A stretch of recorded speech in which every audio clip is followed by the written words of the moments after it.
All right, good evening, everyone, and welcome to this regular meeting of the Tigard-Tualatin School Board. I will call the meeting to order at 6:30 p.m. And just to let folks know, we did meet earlier this evening for a work session to go over our board goals for this year, and we will get to that a little bit later in the agenda. So with that, Dr. Udo Seneda, are there any changes to the agenda? There are no changes to the agenda. All right, hearing that, I would entertain a motion to approve the agenda as presented. I move that we approve the agenda as presented. I second. Motion is made by Vice Chair Jaimes and seconded by Director Zerschmied. Is there any discussion on the motion? Hearing none, I'll move to a choral vote. All those in favor, please say aye. Aye. Aye. Any opposed? Motion carries. All right, and with that, we will move to the student representative reports. So a couple of you weren't here last time, so if you want to, and no pressure, and I won't say if you weren't here last week or last time, but if you want to give a brief introduction and just tell us a little bit about yourselves, you are more than welcome to do so. Otherwise, you can just give a brief school update or report. And whoever wants to go first can go first.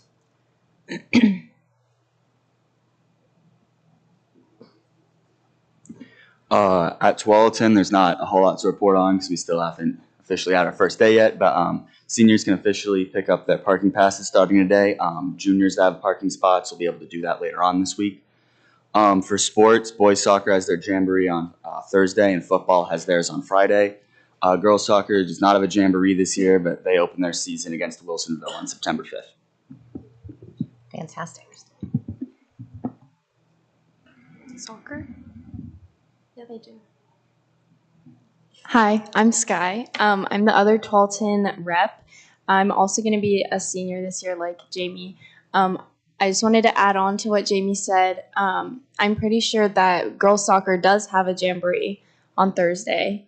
It's just like varsity. I think it's the whole team, varsity, JV, and JV2 this year. I'm pretty sure. Anyways, I'm going to be in the school building for the entire week other than Friday for ASB duties. We're just doing welcome back decorations and planning for homecoming.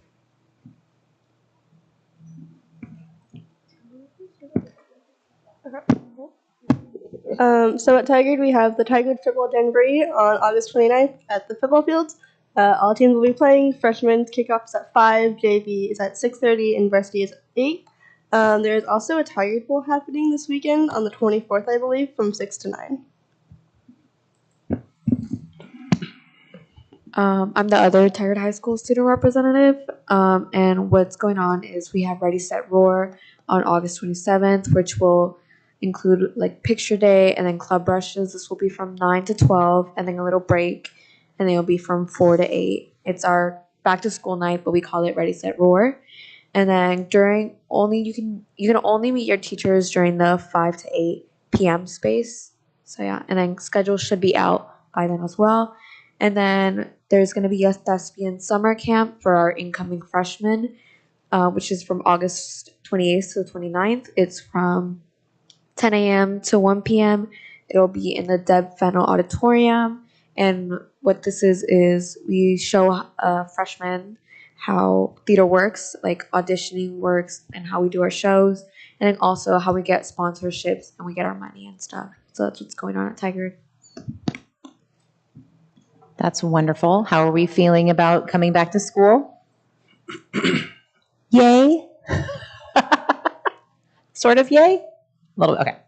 Tualatin, do you guys have something similar to the Ready, Set, Roar where students come in before and get like ASB cards and things like that, or stickers? We don't have one planned other than like what the freshmen have. Okay. There's not one for like whole school, but we do have like a back to school night, but like not actually before school on September 11th, which is like for parents to meet teachers. And then also normally we have like in the commons area, we'll have different organizations and like clubs and such. So that's where we'll do like our selling of the ASB stickers and whatnot. Okay, thank you. All right, and with that, we will move to superintendent and board communications. So, Dr. Udo Senina. Good evening, Chair Urban. There is a lot going on as we prepare for the open of schools in a week. We have 8 short days before we welcome students back to school, and we are all hands on deck, making sure that our schools are in tip-top shape, whether that is the buses that are running, the kitchens, or just the classrooms. We want to be ready to welcome students back on September 3rd, and we're really excited. This week, we also have a staff welcome back. It's a tradition here in TTSD, and this year it will take place at Tigard High School at the stadium. We will begin the event with the optional wellness walk. This year, our wellness walk will be dedicated to those who are experiencing cancer. We know it is a disease that has impacted so many people that are close to us in our lives, and so we'll do that at 7 a.m. There'll also be breakfast at 8 a.m. served, and then at 9 a.m. we start the main event. And in typical TTSD fashion, it'll be action-packed. There'll be a little friendly competition, I hear, and there'll be some musical performances by the Tualatin Crimsonaires and the Tigard High School Choir, and they'll be joining forces to deliver a great performance and a lot more fun to be had. So we're really looking forward to that event, and we're hoping that all of you can make it if you can. So it's going to be a lot of fun. Also, this week, we're going to be resuming our bargaining with the TTEA. We're really committed to reaching an agreement as we jump back into our discussions this week. We remain optimistic that we'll be able to make an agreement as well, and that in doing so, we'll be able to achieve this through strengthening our relationships with TTEA. We're really committed to doing that this year. So I don't know if we're going to come to an agreement this week, right? But we definitely are trying to make it happen without any disruptions to school. So we're really optimistic and hoping that we can find a pathway forward. Also, I know there's been a lot of conversation about cell phones in schools. It is an issue that's gained a lot of traction across the state this summer. And many districts are adopting practices to mitigate the use of cell phones in schools. At TTSD, we began the process of assembling a work group that consists of district administrators, building level staff, and what we want to do is review trends, look at best practices, and then really look at our options and what research says so that we can work collectively to mitigate the disruption that cell phones create in our school environment while also maximizing instruction and most importantly, maximizing fruitful interactions between kids, because we know that that's at the heart of the matter. So we plan on kicking this group off fairly soon, and we hope to be able to develop some options for how we could either modify a policy or align our practices in schools so that we feel like we're making a difference on how cell phones are impacting our community. And as I go to wrap up this brief update, I want to just take a moment to share gratitude. As we go to welcome staff back, there are just so many great staff members that we have that have been committed, and we're glad that they're coming back for another year. And their dedication is what truly opens opportunities for our students. And that's something that I just want to say thank you to all the educators out there in whatever capacity you might be in.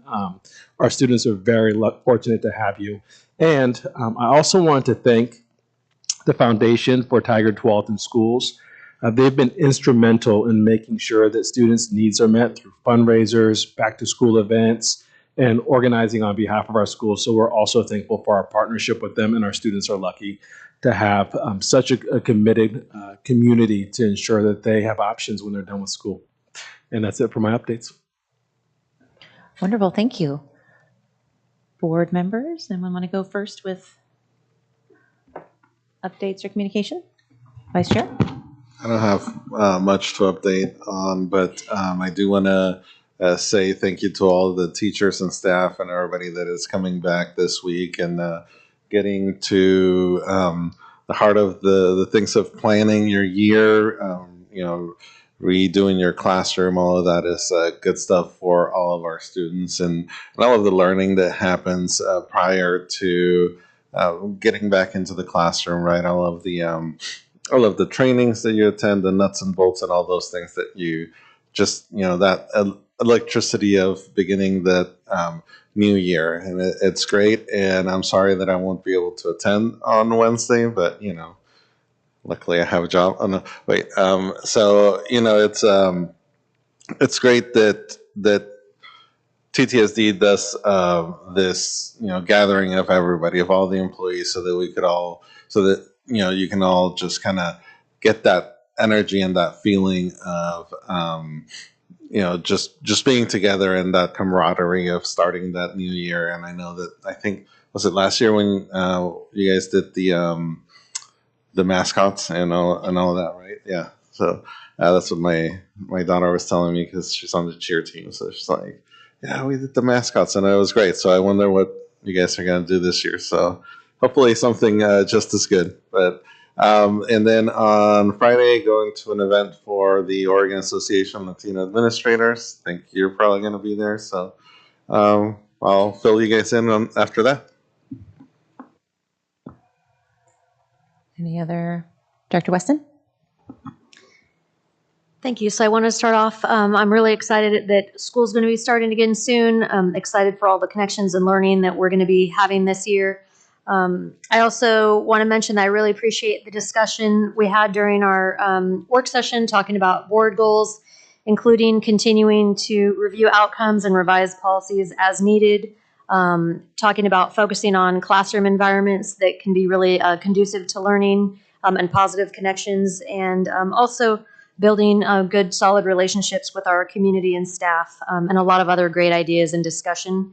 And I also really am pleased to hear about the proactive focus on the impact of cell phones in our schools and how we can best manage that. I know there's been a lot of talk throughout the state on how cell phones can interrupt learning and create distractions, and really just kind of prevent positive peer and interactions with teachers that can form really great connections. And we can't do that if we're looking at our phones. So I think that's really a positive step and should be something to really look forward to. Thank you. Dr. Miles? Nothing big, just excited to start the school year like everybody is. Excited to send my kid off to school like many people probably are, and excited for her to start a new school at high school.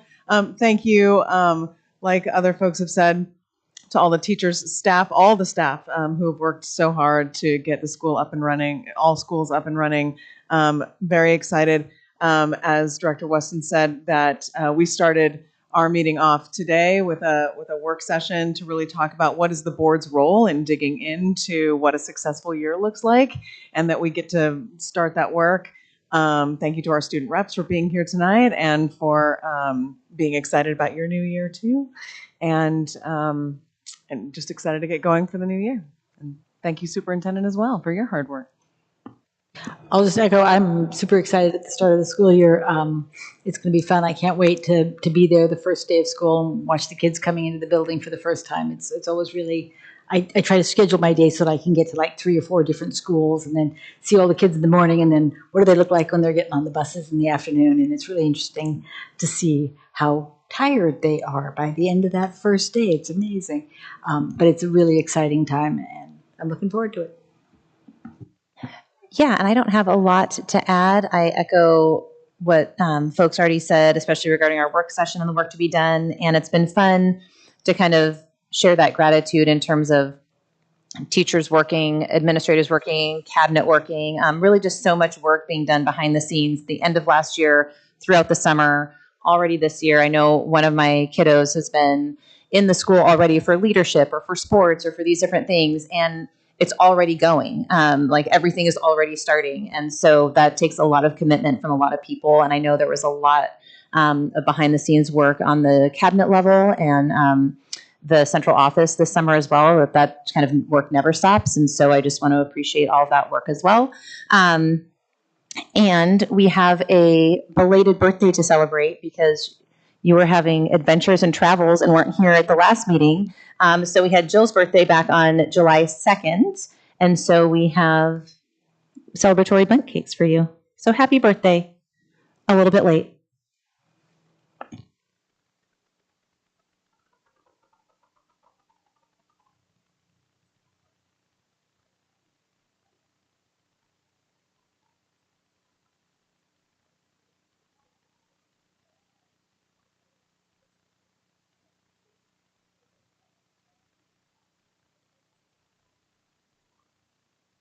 You know, while we're passing those around, if I could just add one thing, which is we talked about how the teachers are working hard to get ready for the kiddos coming back in the building. I also want to mention all of the janitorial staff and the maintenance staff and the landscaping staff who have done an amazing job. As I've been going around, I walk around Walton High School's path on a fairly regular basis, and the schools look really good. And those people have done an amazing job to get the buildings ready for kids to come back. So I just wanted to mention them too.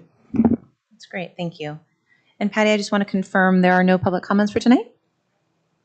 All right. So with that, we'll move to our first reports and discussion item, which is enrollment update with Director Reed.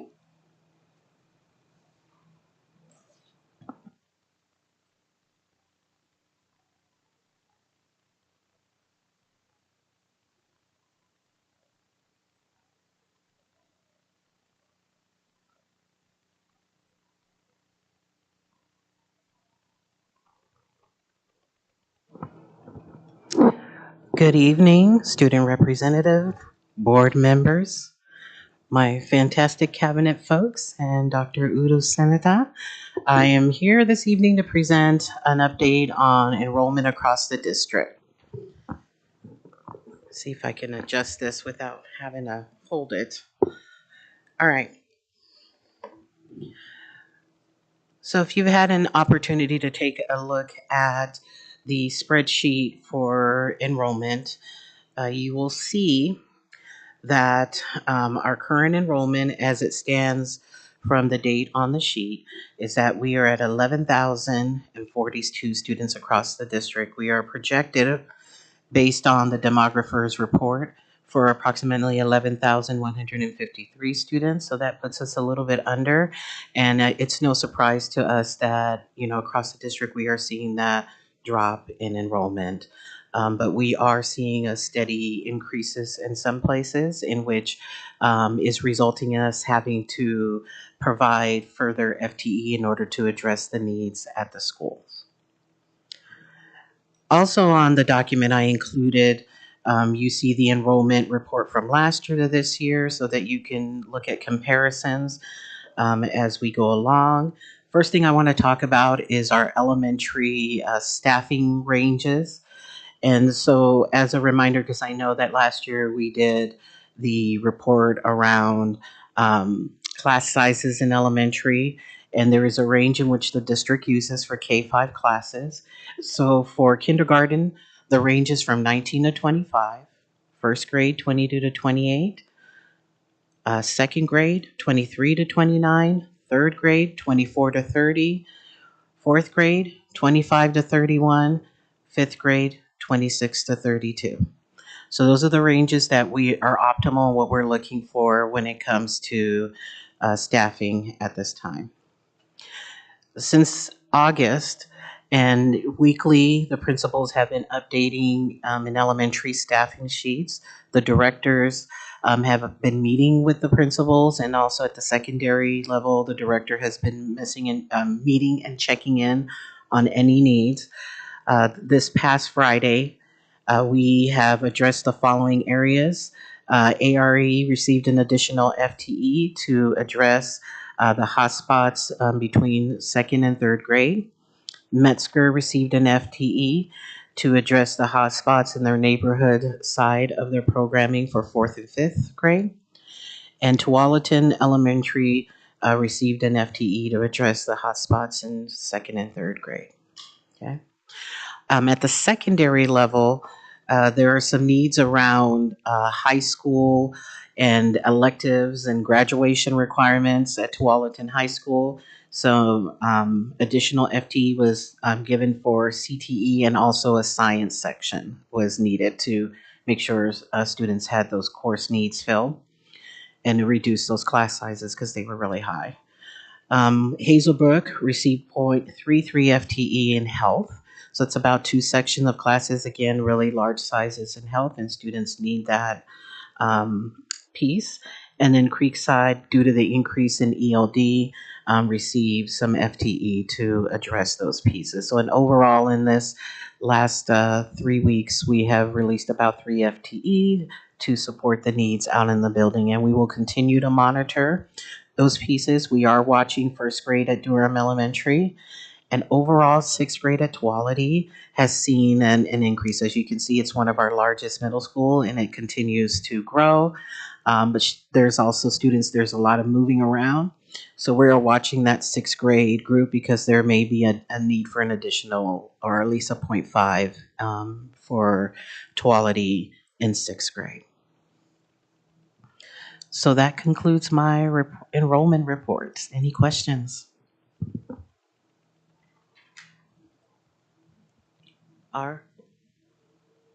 Director Zerschman? So at what point with Tualatin's, because Tualatin's number is so much higher than the other 2 middle schools, at what point do we need to be concerned about the number of students that we've got crammed into that school? So we just met last Friday, and we check weekly.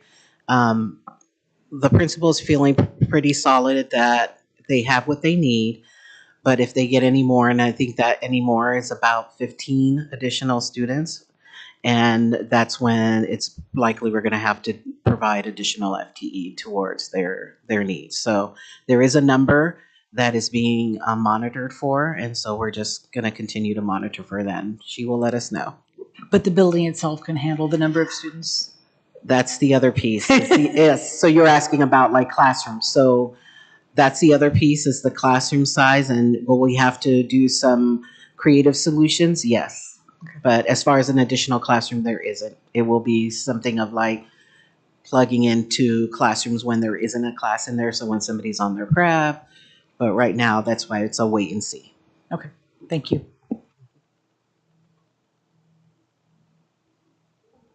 I have one quick question, and it's actually more of a wondering, and I don't know if the demographer, I can't remember this from the last report, but it was interesting.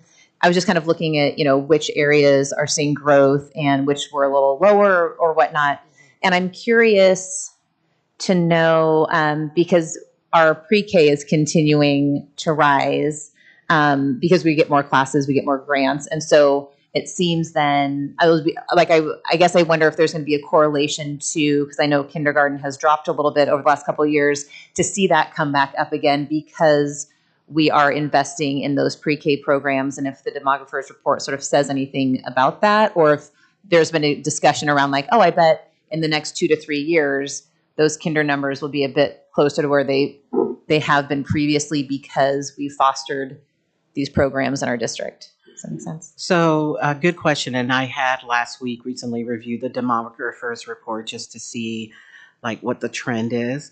And it's not until 2027 that we're starting to see an increase going back up, but it's not like the significant increase. So yes, and the projection is about 2027.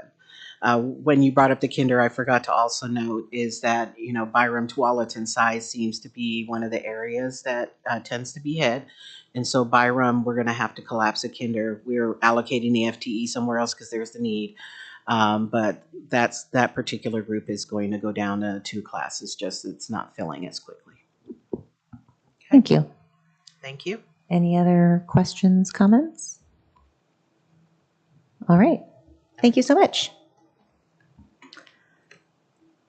All right. And the next is our draft, which is still in a rough draft form, but of our school board goals for the 2024-2025 school year.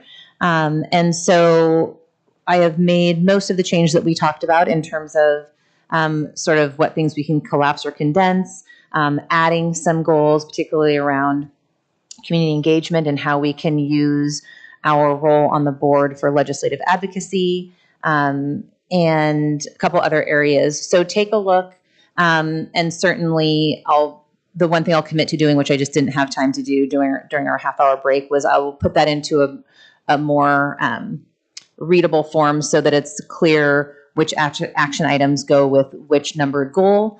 So that will be in the second read as well. So does that mean that for the second read on this, you're thinking not to have it on the consent, but to have us actually reviewing it? I think so. Okay, that sounds good. Any other glaring assumptions in language that I made from our notes? Okay, perfect. So I will, and again, to Director Zerschmidt's point, when this is on for second read, because it will be formatted differently, I will go ahead and have that we can vote on that versus in the consent agenda. So we can all take a second look at that. So with that, we move to our first action item, which is the 2024-25 meal prices with Director C.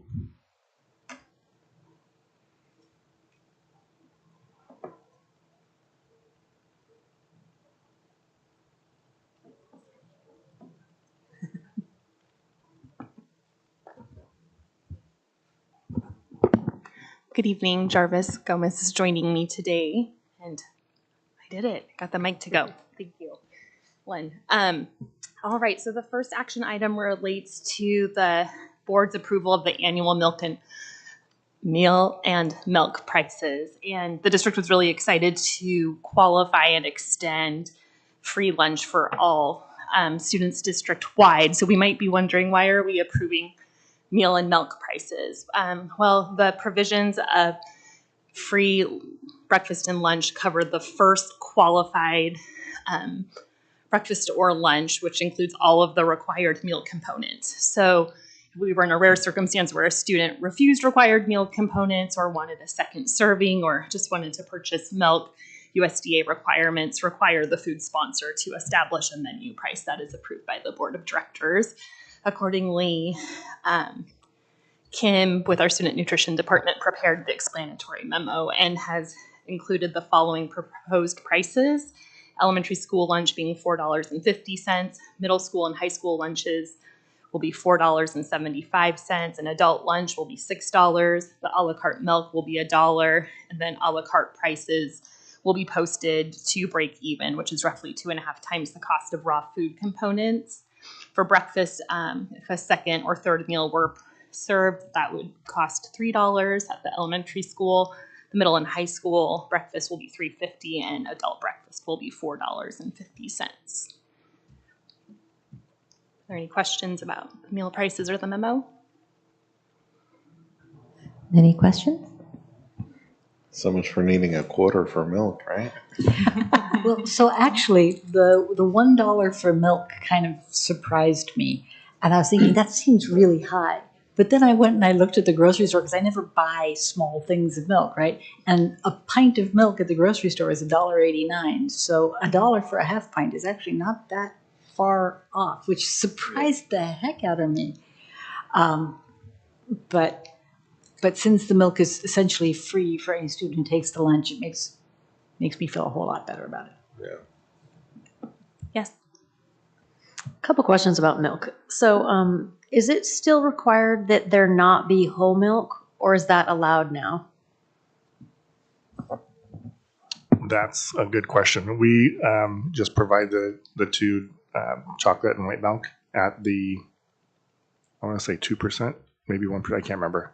That would be a question that we'd have to ask Kim specifically.